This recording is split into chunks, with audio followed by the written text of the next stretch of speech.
Hello बच्चों, तो आओ प्रश्न को देखते हैं।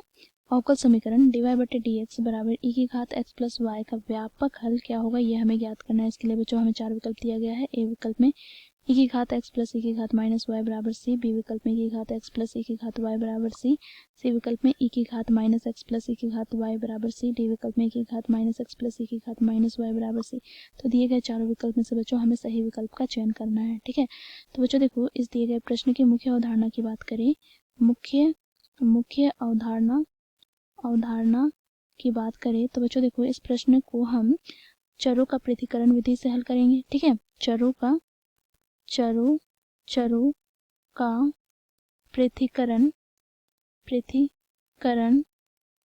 अर्थात वेरिएबल सेपरेशन मेथड से हम हल करेंगे। ठीक है, साथ ही बच्चों यहाँ पर हम क्या करेंगे, यहाँ पर हम देखेंगे यदि e की घात x को हम x का सापेक्ष समाकलन करते हैं तो ये हमें प्राप्त होता है e की घात x प्लस c के बराबर। ठीक है, तो बच्चों देखो, यहाँ पर इस मुख्य अवधारणा की सहायता से हम दिए गए प्रश्न को हल करते हैं। तो प्रश्न में हमें क्या दे रखा है, अवकल समीकरण। तो देखो यहाँ पर dy/dx बराबर e की घात x प्लस y। ठीक है, तो यहाँ से बच्चों हम क्या इसे लिख सकते हैं, तो देखो dy/dx बराबर e की घात x गुनी e की घात y। ठीक है, अब बच्चों देखो यहाँ से हमें क्या प्राप्त हो जाएगा, तो यहाँ से हमें प्राप्त हो जाएगा बच्चों देखो dy बटे में हम e की घात y पद को ले आएंगे। ठीक है, फिर बराबर क्या हो जाएगा, तो बच्चों ये बराबर हो जाएगा e की घात x गुना dx को हम इधर ले आएंगे। अब बच्चों देखो, दोनों और समाकलन करने पर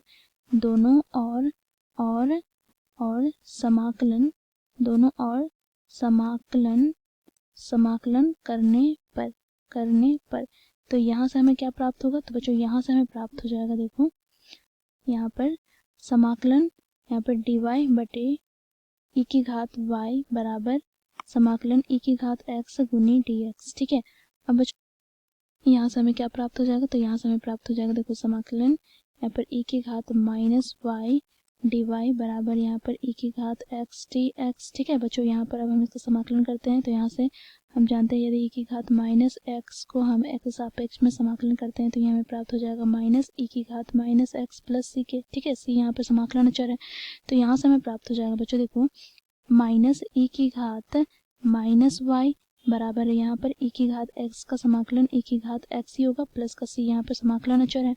अब बच्चों यहाँ पर क्या होगा, तो बच्चों देखो यहाँ से इसे हम लिख सकते हैं e की घात x प्लस e की घात माइनस y बराबर यहाँ पर कैपिटल C के। ठीक है, कैपिटल C के बराबर, जहाँ पर बच्चों यहाँ पर हम लोगों ने क्या लिया, कैपिटल C बराबर माइनस स्मॉल c। ठीक है, तो ये हो जाएगा बच्चों हमारा दिए गए प्रश्न का उत्तर। अब हम विकल्प की ओर चलेंगे तो बच्चों देखो यहाँ पर e की घात x प्लस e की घात माइनस y बराबर c हमारा उत्तर है। तो बच्चों विकल्प ए में यह दिया गया है, तो विकल्प ए हमारा सही विकल्प हो जाएगा, बाकी विकल्प गलत हो जाएंगे।